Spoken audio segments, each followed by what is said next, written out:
O, meron ba tayong kinausap, kagaya na sa ibang mga reliyon? Mga kapatid, ang iboboto natin ay si ano? Diba? Ito ang sinabi sa akin ng Diyos nang ako'y kausapin sa CR, ay natalo. Hindi may ganun ngayon. Diba?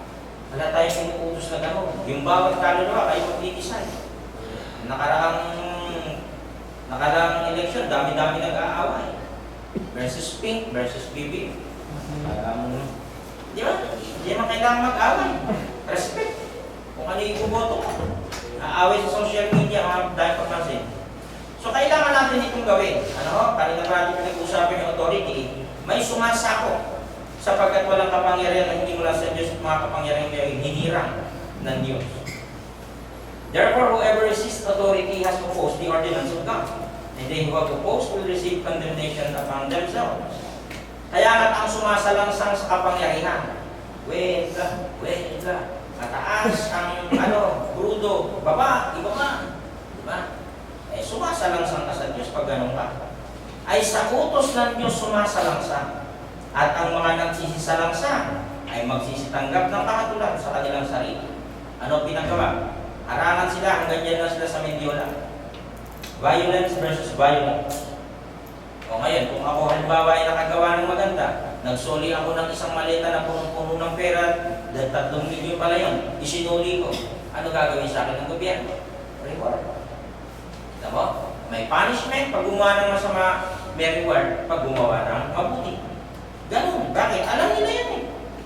For rulers are not a cause of fear for good behavior, but for evil.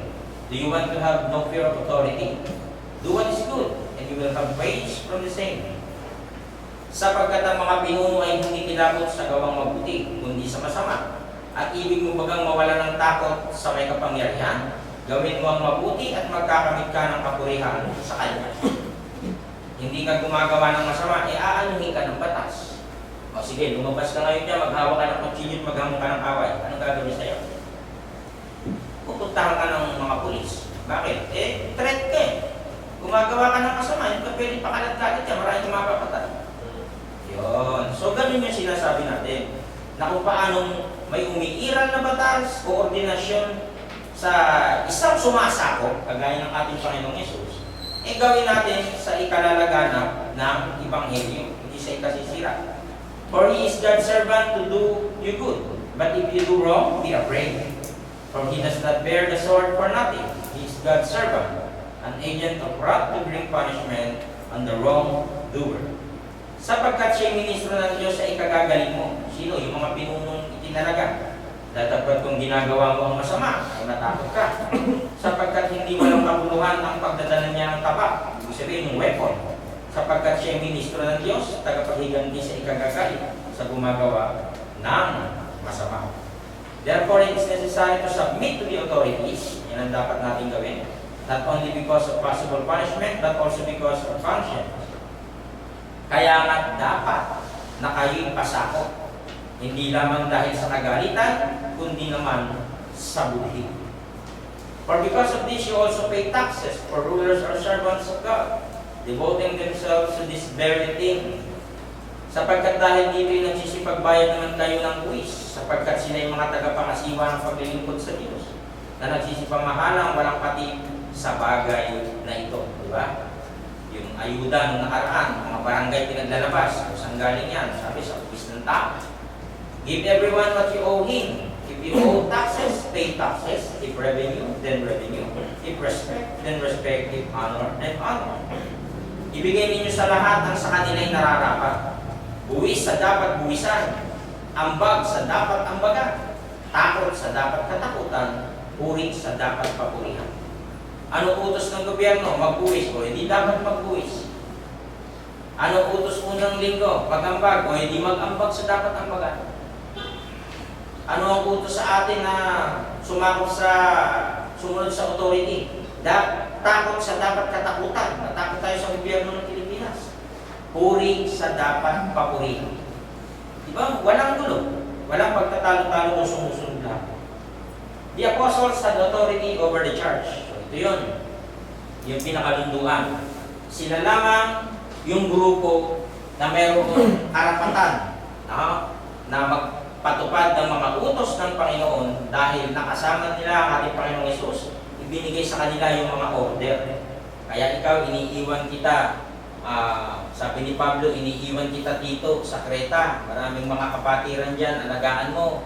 Yung mga ibang kapatid dyan na ayaw pasako, turuan mo. Ano yung binanggit dito ni Titus na napakasakit na salita? Ano po? Sa basahin nga natin, pag ikaw nakarinig nito, palagay ko magwawala. Diba ba? Ano ang sabi rito? Nangyayari talaga yun eh. Sa Titus 1:12, sinabi ng isa sa kanila rin, ng isang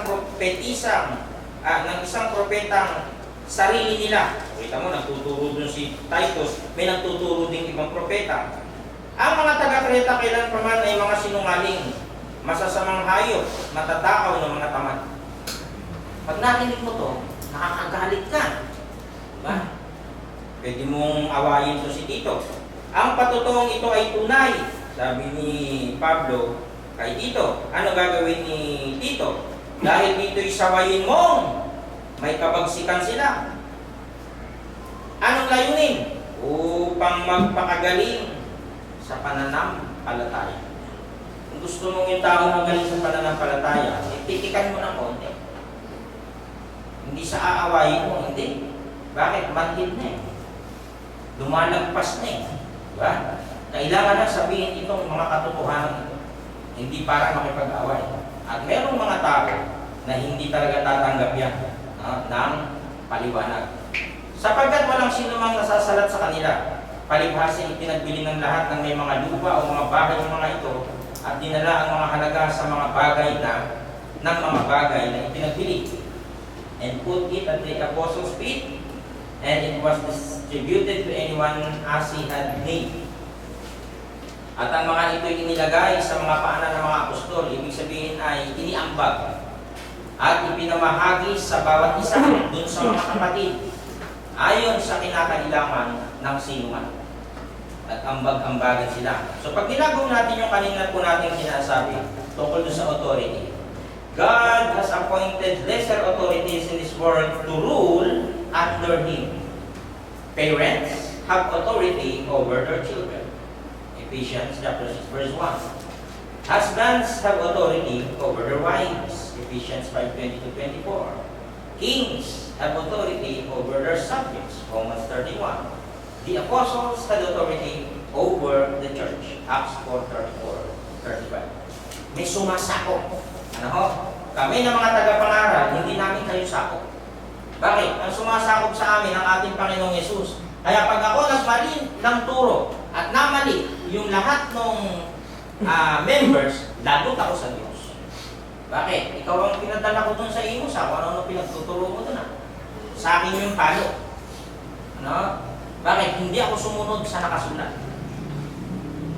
Kaya sabi natin, lahat ng tatayo dito, babanggitin niyo po yung talata.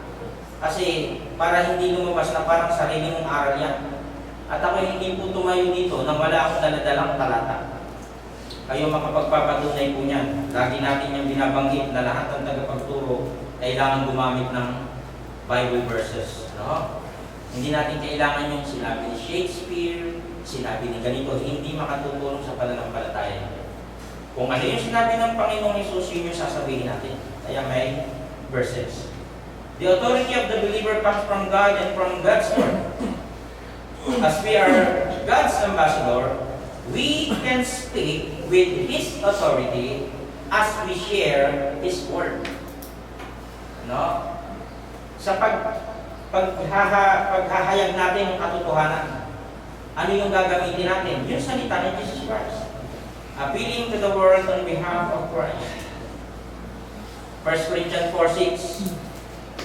I have applied all these things to myself. Sabi ni Pablo, mga kapatid, ginagamit kong halimbawa ito para sa aking sarili at kay Apollos, para sa inyong kapakanan, for your benefit.